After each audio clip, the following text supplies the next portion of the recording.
Hello, कैसे हैं आप लोग? ठीक हैं? ठीक ना है तो एक ही को इसका है दावा। बोलो राधे राधे, बोलो राधे राधे, बोलिए ना जी, राधे राधे। खुश रहो, बिंदास रहो, नोट्स बनाओ, पढ़ो मत, रीडिंग मत दो, तैयारी करो। यानी कि एक चीज़ को बार बार देखो। तैयारी का एक ही रूल होता है। इसी विधि को अपनाकर हमने बीपीएससी निकाला है।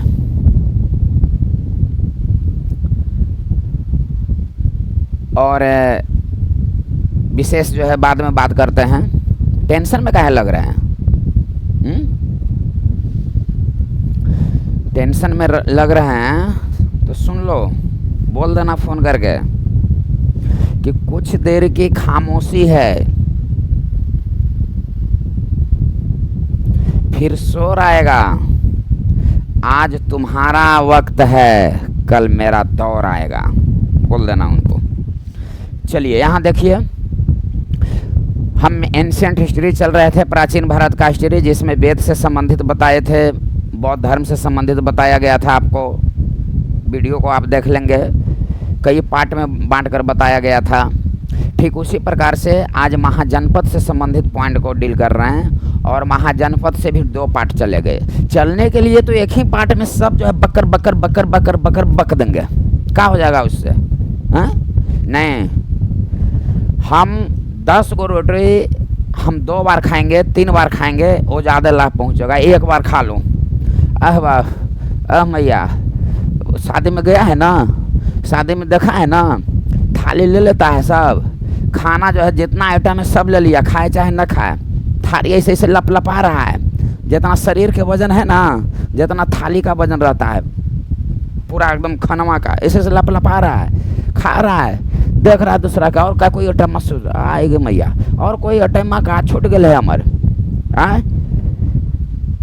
एक दिन एक बार हम गए थे तो ऐसा नौबत को क्या गया था कि दोनों हाथवा से पकड़ने लग गया था, खाएगा कौन चीज़ है? अरे बाल, अब कौन थी पगलीन? श्री कृष्ण कहते हैं कि अगर कोई तुम्हें दुखी करे तो बुरा मत मानना, क्योंकि लोग उसी को पत्थर मारते हैं जिस पर पेड़ पर फल ज़्यादा मीठे होते हैं। राइट बात है कि नहीं? बाज देखे हैं, बाज पक्षी नाम सुने होंगे ना, देखे भी होंगे। उस पर उसको परेशान करने के लिए यदि कोई छोटा पक्षी बैठ जाता है, उसको भगाता नहीं है, अपने वह इतना ऊंचाई पर वह चला जाता है कि वह स्वतः उड़ जाता है। आई बात समझ में? तो अब हम लोग क्या हैं, साधारण परिवार के लोग, कोई एक गाली दिलक तो जाकर डिक्शनरी उलटता है, एक से वैरायटी गाड़ी कौन है? अरे बौराहीन। चलिए अब आगे जो है देखिए, महाजनपद से संबंधित हम लोग क्वेश्चन देखेंगे कि महाजनपद से संबंधित क्या क्वेश्चन है, से इस पॉइंट को जो हम लोग देखेंगे कि महाजनपद से संबंधित क्या क्वेश्चन है। ऐसे यहाँ पर कुछ नहीं करेंगे, ये महात्मा बुद्ध के जन्म के पूर्व की बात है। 6ठी शताब्दी ईस्वी पूर्व, महात्मा बुद्ध के जन्म की पूर्व महाजनपद बना। सबसे पहले माइंड में रखेंगे। महात्मा बुद्ध से थोड़ा सा आप हमको 5 को क्वेश्चन बताओ। महात्मा बुद्ध का जन्म निर्वाण किस महाजनपद में हुई थी? बताइए बताइए। मल महाजनपद में। अब मल महाजनपद में महात्मा बुद्ध का निर्माण हुआ था जी। आए जे तो हम जानते हैं कि स्वामी महावीर का निर्माण प्राप्त हुआ था। दोनों के, एगो ना दोनों? अच्छा, तो मल महाजनपद कुशीनगर में न हुआ था जी महात्मा बुद्ध का निर्माण, अब पावापुरी में न हुआ था स्वामी महावीर का निर्माण। तो दोनों राजधानी है जी मल का। तो हाँ, उत्तरी राजधानी कौन है? कुशीनगर। दक्षिणी राजधानी कौन है? तो पावापुरी। आई बात समझ में? महात्मा बुद्ध के सेवा में जीवक को किसने भेजा? बिंबिसार। अवंती का राजा, अवंती महाजनपद है। अवंती का 2 राजधानी, उत्तरी राजधानी उज्जैन और दक्षिणी राजधानी महिष्मती। तो अवंती का ही राजा प्रद्योत को जब पांडु रोग हो गया था, पांडु मतलब पीलिया रोग, जॉन्डिस, तो वह जो है जीवक को ही भेजा था। त्रिपिटक किस भाषा में, बोलते जाओ, पाली भाषा। जातक पाली भाषा, धम्मपद पाली भाषा। अब बौद्ध धर्म का प्रचार प्रसार किस भाषा में, पाली भाषा में। महात्मा बुद्ध सबसे पहले उपदेश कहाँ दिए, सारनाथ में। अब महात्मा बुद्ध सारनाथ में सबसे पहले उपदेश दिया। सबसे पहले वर्षा ऋतु में रुके कहाँ, तो सारनाथ में। सबसे अंतिम वर्षा ऋतु वैशाली में। महिलाओं को प्रवेश कहाँ दिए, वैशाली में। कौन प्रवेश ली, गौतमी।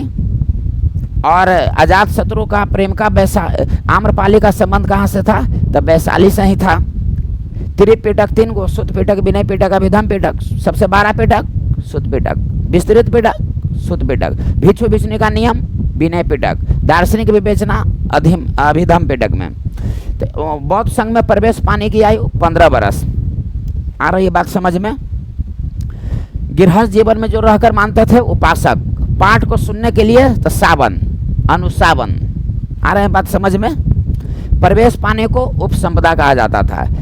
अच्छा एक बात बताइए जे, महात्मा बुद्ध के उपदेश, महात्मा बुद्ध और स्वामी महावीर दोनों अपना उपदेश किसके काल में दिए, अजात शत्रु को बिंबिसार, बिंबिसार।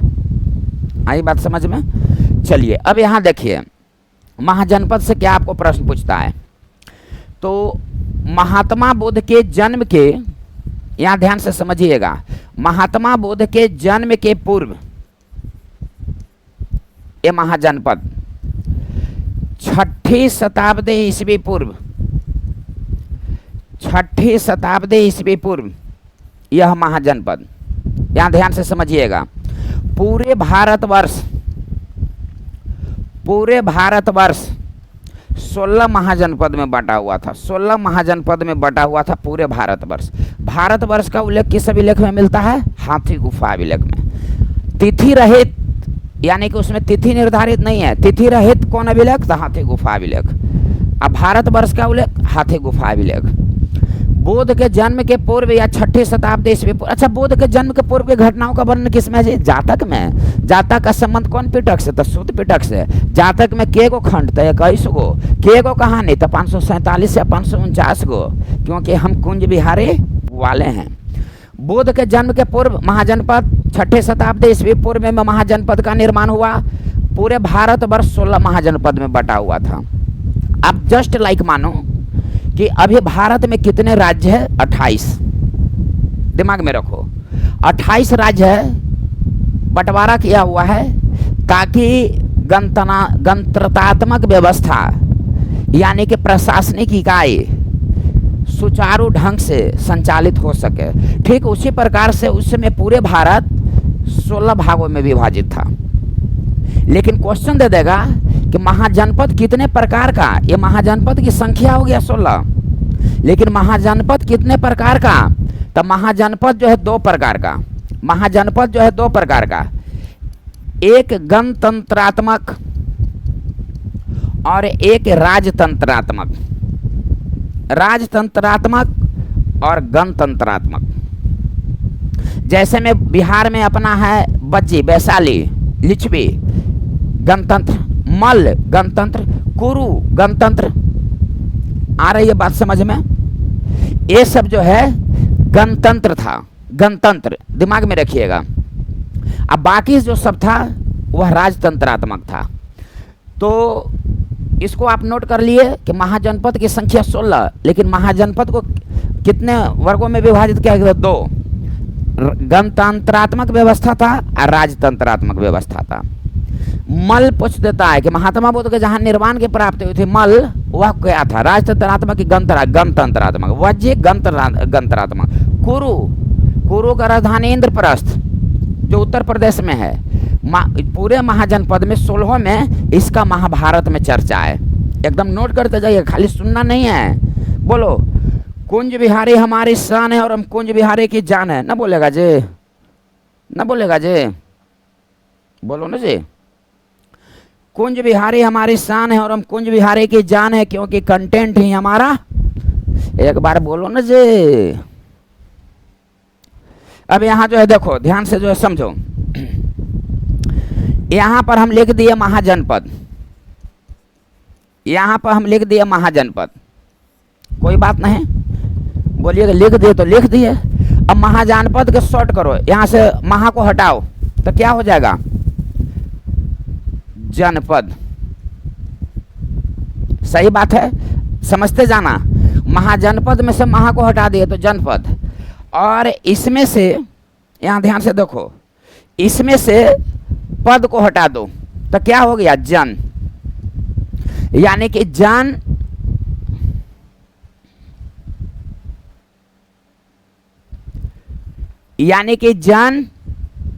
जन जनपद और महाजनपद। इतना तो बात समझ में आ गया। यानी कि महाजनपद बना जनपद से या जनपद बना जन से, मतलब इसी में से आप इसको वर्ड को जो है हटाबो, रटना नहीं है, समझना है, तैयारी करना है। महाजनपद में से महा को हटा दो तो जनपद, और जनपद में से पद को हटा दो तो जन। ये तीन को तो दिमाग में आ गया।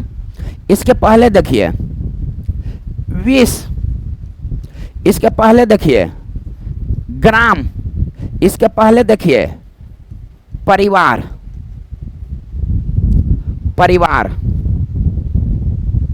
आई बात समझ में।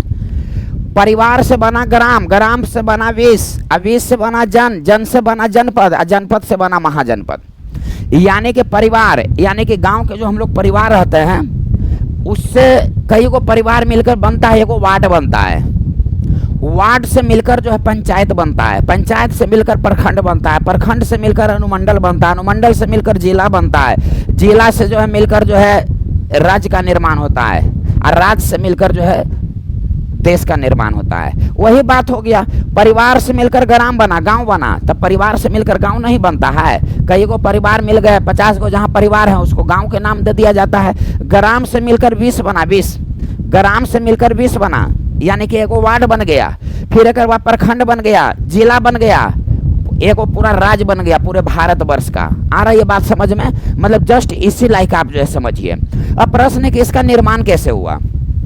तो 6ठी शताब्दी ईस्वी पूर्व के समय लोहा का व्यापक खोज हुआ था, व्यापक स्तर पर लोहा का भंडार मिला, लोहा का पता चला। मुख्य रूप से कहाँ, तब पूर्वी उत्तर प्रदेश में और बिहार में मुख्य रूप से लोहा का व्यापक स्तर पर लोहा का जानकारी मिली। यहीं से महाजनपद की शुरुआत हो जाती है। जैसे में जानते हैं, जिसका आर्थिक स्थिति मजबूत होता है उसको समाज में वैल्यू मिलता है, और जब वो समाज में वैल्यू मिलने लगा तो वह वार्ड, मुखिया, विधायक का चुनाव लड़ने लगता है, उसका राजनीतिक स्थिति भी मजबूत हो जाता है। ठीक उसी प्रकार से 6ठी शताब्दी ईस्वी पूर्व में जिन क्षेत्र का आर्थिक स्थिति मजबूत हुई, लोहा का व्यापक खोज से, और जब लोहा का व्यापक खोज हो गया तो वह खेती करना शुरू कर दिए। तो लोहा का व्यापक खोज से जिस क्षेत्र का व्यापक स्थिति आ गई, मजबूत स्थिति हो गई, यानी कि आर्थिक स्थिति मजबूत हो गई, तो सामाजिक स्थिति मजबूत हुई, और सामाजिक स्थिति मजबूत हुई तो राजनीतिक स्थिति मजबूत हुई, और जब राजनीतिक स्थिति मजबूत हुई तो उस शासन प्रणाली को ढंग से सुचारू करने के लिए राजतंत्रात्मक और गणतंत्रात्मक 2 भागों में विभाजित हो गया पूरे भारतवर्ष, और अलग अलग क्षेत्र का अलग अलग महाजनपद का अलग अलग नाम दिया गया। इस प्रकार महाजनपद का उदय हुआ। आई बात समझ में। तो सबसे पहले इसको आप नोट कर लेंगे कि महाजनपद जो है बना कैसे। तब परिवार, ग्राम, 20, जन, जनपद, महाजनपद। अब एक बात यहाँ जो है समझिए, यह मुख्य रूप से पूर्वी उत्तर प्रदेश और बिहार में, इसका मतलब यह हो गया लोहा का व्यापक खोज किया गया पूर्वी उत्तर प्रदेश और बिहार में। इसका मतलब यह हो गया कि सबसे अधिक महाजनपद की संख्या 16, तो सबसे अधिक उत्तर प्रदेश में, इसके बाद बिहार में है। इसका मतलब यही हुआ। अब यहां ध्यान से समझिए, परिवार का उल्लेख 13 बार है ऋग्वेद में, परिवार का उल्लेख 13 बार, ग्राम का उल्लेख है 23 बार, 20 का उल्लेख है 170 बार, जन का उल्लेख है 275 बार, जनपद का उल्लेख है कि नहीं जी? नहीं। किसमें? ऋग्वेद में। मछली के नहीं, नमक के नहीं, बाघ के नहीं, मछली, नमक, बाघ का नहीं, और महाजनपद का उल्लेख, यहाँ देखिए महाजनपद का उल्लेख, जानकारी महाजनपद के विषय में बौद्ध ग्रंथ से मिलती है, जैन ग्रंथ से मिलती है। तो बौद्ध ग्रंथ का क्या नाम है? अंगुत्तर निकाय। बौद्ध ग्रंथ का नाम है अंगुत्तर निकाय। जैन ग्रंथ का क्या नाम है? भगवती सूत्र। भगवती सूत्र स्वामी महावीर के बारे में उल्लेख है। एक जानकारी मिलती है महावस्तु से, जानकारी मिलती है महावस्तु से, जानकारी मिलती है। यहाँ ध्यान से समझिए, यानी कि प्रश्न देता है कि महाजनपद के विषय में जानकारी किससे मिलती है, तो किससे मतलब किससे, तो मिलने गया है तो किससे, दो गो है तो किससे मिलने के लिए गया है जी? बौद्ध ग्रंथ है जैन ग्रंथ। यदि बौद्ध ग्रंथ पूछेगा तब होगा अंगुत्तर निकाय, और जैन ग्रंथ पूछेगा तो होगा भगवती सूत्र। अब यहाँ देखो, जनपद का उल्लेख जब ऋग्वेद में नहीं मिला है तो जनपद का उल्लेख आखिर मिला है किस में? तो ऐतरेय ब्राह्मण में। जनपद का उल्लेख जब ऋग्वेद में नहीं है तो किस कहाँ पर है? तो ऐतरेय ब्राह्मण में। ऐतरेय ब्राह्मण, आ रही बात समझ में? ऐतरेय अकौस्तिकीय किसका है? ब्राह्मण ग्रंथ ऋग्वेद का। एक एक एक याद रखिएगा, एक एक एक ऐतरेय अकौस्तिकीय। तो एक है तो एक नंबर पर कौन वेद है? तो ऋग्वेद। तो ऐतरेय, ऐतरेय अकौस्तिकीय, कौस्तिकीय, ये दोनों ब्राह्मण ग्रंथ है किसका? तो ऋग्वेद का। तो जनपद का उल्लेख ऋग्वेद में नहीं है, लेकिन किसमें है तब? ऋग्वेद में ना है था, ऐतरेय ब्राह्मण में है। ऐतरेय ब्राह्मण किसका है? एक। ऐतरेय अकौस्तिकीय ऋग्वेद का है। महाजनपद का उल्लेख किस बौद्ध ग्रंथ में? अंगुत्तर निकाय। किस जैन ग्रंथ में? भगवती सूत्र में। महावस्तु से भी जानकारी मिलती है, इसको आप नोट कर लेंगे। परिवार, ग्राम, वेश, जन, जनपद, महाजनपद 13 बार ऋग्वेद में, 23 बार, 170 बार, 275 बार नहीं, नहीं मतलब नहीं ऋग्वेद में, ऐतरेय ब्राह्मण में है। बौद्ध ग्रंथ अंगुत्तर निकाय, जैन ग्रंथ भगवती सूत्र, महावस्तु में भी जानकारी मिलती है। अब नेक्स्ट नंबर देखिए, इसको जल्दी जो है नोट कीजिए। अब नेक्स्ट नंबर देखिए,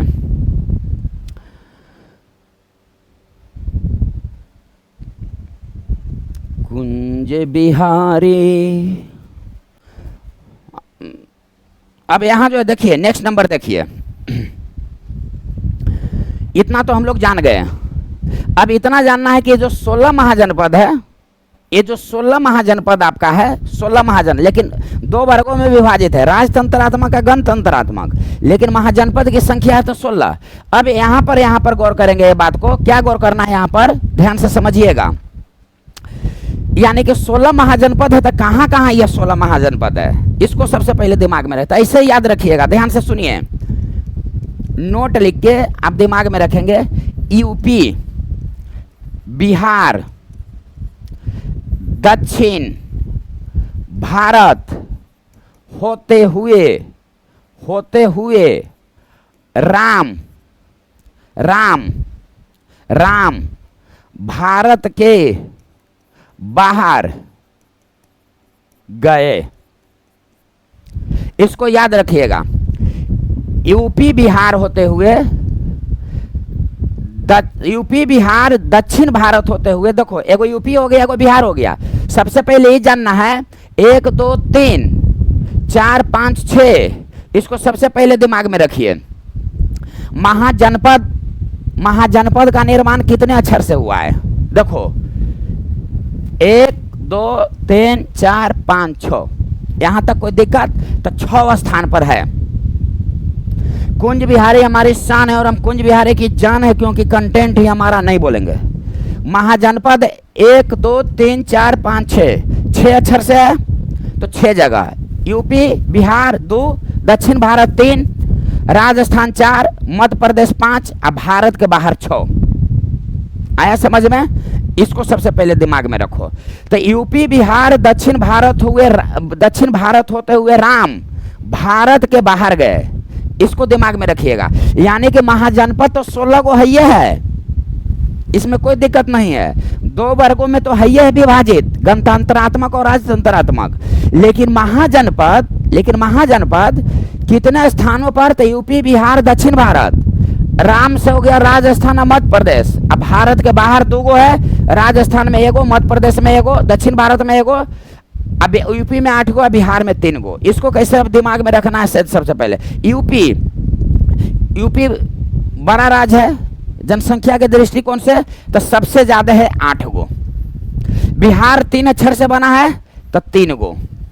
दक्षिण भारत में 1 गो। राम है, रा से राजस्थान तो राजस्थान में 1 गो। म से मध्य प्रदेश तो मध्य प्रदेश में 1 गो। भारत के बाहर 2 गो। तो 8 3 11 1 12 12 2 14 14 2 16 16 महाजनपद हो गया। तो इसको भी आप नोट कर लीजिएगा कि यूपी बिहार दक्षिण भारत होते हुए राम भारत के बाहर गए। तो यूपी में 8 गो, बिहार में 3 गो, दक्षिण भारत में 1 गो, राजस्थान में 1 गो, मध्य प्रदेश में 1 गो, अब भारत के बाहर 2 गो। इतना तो हम लोग जान गए। तो अब सबसे पहले दिमाग में लाना है कि बिहार में 3 गो है, तो ये बिहार वाला आगे जानते हैं, फिर 1 गो वाला जानेंगे, फिर भारत के बाहर वाला जानेंगे, फिर यूपी वाला स्पेशल जानेंगे। कहा है कि यह स्पेशल है, सबसे ज्यादा 8 गो। अब चलिए, अब नेक्स्ट नंबर जो है देखिए, अब बच्चा है जो हो जाए, दुनिया से डरूंगा वो बात ना बोल रहे हैं, अब वर्दी लेकर रहूंगा ये बात बोल रहे हैं। क्या यार आप लोग, यहाँ जो है देखिए, बिहार में के गो महाजनपद है, तो बिहार में जो है 3 गो महाजनपद है। 3 गो है, 3 अक्षर से बना है, 3 महाजनपद है। इसको दिमाग में रखिएगा। मगध, ये आप जानते हैं, अंग जानते हैं, बज्जी। मगध के राजधानी राजगिरी या गिरिब्रज। भागलपुर और मुंगेर का क्षेत्र पड़ता था। भागलपुर और मुंगेर का क्षेत्र जो पड़ता था। अंग की राजधानी चंपा, भागलपुर का ही क्षेत्र था। वज्जी की राजधानी वैशाली, यह तिरहुत जो है क्षेत्र पड़ता था। तिरहुत जो है क्षेत्र यह जो है पड़ता था। अब यहाँ ध्यान से समझना है कि 16 महाजनपद में आ रही बात समझ में। 16 महाजनपद, ये जो बिहार में 3 गो है, 3 ही गो बिहार में है, उत्तर प्रदेश में सबसे ज्यादा 8 गो, 3 ही को तहलका मचा दिया है कि बिहार में जो 3 महाजनपद है, सबसे पहले तो ये दिमाग में रखना है, तो सबसे शक्तिशाली कौन है, तो मगध सबसे शक्तिशाली। राजधानी राजगिरी और गिरिब्रज। मगध पर कितने वंश ने शासन किया, तो 7 वंश। मगध पर 7 वंश शासन किया। इसको आप ट्रिक से याद रखेंगे, हसीना मासुका शाह, ये तो याद हो जाएगा यार, ये याद करने में क्या दिक्कत है। हसीना मासुका शाह, ह से हरियक वंश, शिशुनाग वंश, नंद वंश, मौर्य वंश, शुंग वंश, कनब वंश, और मासुका शाह से सतवाहन वंश, 7 वंश। और दिल्ली सल्तनत में कुल कितने वंश ने शासन किया, तो 5 वंश ने। गुलाब खिले तो सांस लो, गुलाब खिले तो गुलाम वंश, खिलजी वंश, तुगलक वंश। गुलाब खिले तो सांस लो, सांस से सैयद वंश, और लो से लोधी वंश। अब मगध पर कितने वंश ने शासन किया, 7 वंश। हसीना मासुक शाह, हसीना ह से हरियक वंश, स से शिशुनाग, न से नंद वंश, मौर्य वंश, शुंग वंश, कनब वंश, और सतवाहन वंश। और दिल्ली सल्तनत में 5, और बिहार में 3 महाजनपद। सर्वाधिक शक्तिशाली मगध, अंग की राजधानी चंपा, वज्जी की राजधानी वैशाली। इतना हम लोग जान गए। अब यहाँ पर देखिए कि अंग जो था, अंग को मगध में मिला लिया गया। ध्यान से समझो, किसने मिलाया, तो अंग को मगध में, यहां देखो, तुझको ना देखो तो कुछ याद ना आता है। यहां जो है देखिए, अंग की राजधानी चंपा। अंग पर ब्रह्मदत्त का शासन था, ब्रह्मदत्त। तब ब्रह्मदत्त को हराकर अंग को बिंबिसार अपने साम्राज्य में मिला लिया। बिंबिसार कहाँ का, मगध का शासक था, हरियक वंश। तो प्रश्न देता है कि निम्नलिखित में से अंग को अपने साम्राज्य में मिलाया बिंबिसार, किसको हराकर, तब ब्रह्मदत्त को हराकर। अंग मगध में मिलाया, अंग को किसने मिलाया? तो बिंबिसार, जिसको सिरेनिक कहा जाता है। बिंबिसार ने जी महात्मा बुद्ध के सेवा में जीवक को भेजे थे। और राजा प्रद्योत को, जब अवंती के राजा थे राजा प्रद्योत, तो जीवक भेजे थे, पांडु रोग हो गया था। जिस समय अशोक गद्दी पर बैठते समय वो अवंती का ही राजपाल था। अवंती का 2 राजधानी, उत्तरी राजधानी उज्जैन और दक्षिणी राजधानी महिष्मती। तो ये तो आप जान गए अंग के विषय में कि अंग की राजधानी चंपा, अंग को मगध में मिलाया बिंबिसार ब्रह्मदत्त को हराकर। अब यहाँ पर देखिए वज्जी की राजधानी कहाँ है जी? तो वैशाली। अब ये क्वेश्चन आपको देता है, इंपॉर्टेंट क्वेश्चन है, इसको ध्यान से जो है समझिए कि वज्जी की राजधानी है वैशाली, वज्जी का राजधानी है वैशाली, वज्जी का राजधानी है वैशाली। यह 8 समूह से बना है, दिमाग में रखिएगा। 8 या संघ का, जन संघ का यह जो है मिश्रण है वैशाली, जिसमें एक लिच्छवी है। यह 8 में एक लिच्छवी है। तो हमने पहले बताया था कि महाजनपद 2 भागों में, गणतंत्रात्मक और राजतंत्रात्मक। तो ये जो लिच्छवी है यह पहला गणतंत्रात्मक बना, पहला गणतंत्रात्मक जो है यह लिच्छवी जो है बना। तो क्वेश्चन आपको दे देता है, दखलाऊं वे कि सबसे पुराने गणतंत्र, देश का नहीं पूरे वर्ल्ड का सबसे पुरानी गणतंत्र, तो वैशाली। वैशाली कहीं मिलेगा तो वैशाली, और यदि वैशाली न रहेगा तो लिच्छवी, एक्चुअली में लिच्छवी। ये लिच्छवी वैशाली में 8 संघ था, वैशाली में 8 संघ, 8 में लिच्छवी था, इसलिए परफेक्ट आंसर होगा लिच्छवी। तो विश्व का सबसे पुरानी गणतंत्र तो वैशाली, अब वैशाली न रहेगा तो मैं ऐसा करवा लिच्छवी पहला गणतंत्र। तो वज्जी की राजधानी वैशाली, अंग की राजधानी चंपा, अंग को मगध साम्राज्य में बिंबिसार ने मिलाया ब्रह्मदत्त को हराकर। तो बिहार में 3 गो, मगध, अंग और वज्जी। राजगृह या गिरिवराज, अंग की राजधानी चंपा, वज्जी की राजधानी वैशाली। अब सबसे पुराने गणतंत्र वैशाली, लिच्छवी तो लिच्छवी, वैशाली तो वैशाली, क्योंकि वैशाली 8 जनसंघों का समूह था। Understand my statement. आज के लिए इतना ही। महाजनपद से नेक्स्ट टॉपिक में आते हैं, जो धजिया उड़ा के छोड़ देंगे। और राधे राधे, राधे राधे, क्योंकि हम कुंज बिहारी वाले हैं और कुंज बिहारी हमारी शान है और हम कुंज बिहारी की जान है, क्योंकि कुंज बिहारी वाले हैं और कंटेंट ही हमारा। हम तो नहीं बोलेंगे, बोलना है तो बोलिए, न बोलना है तो भी बोलिए।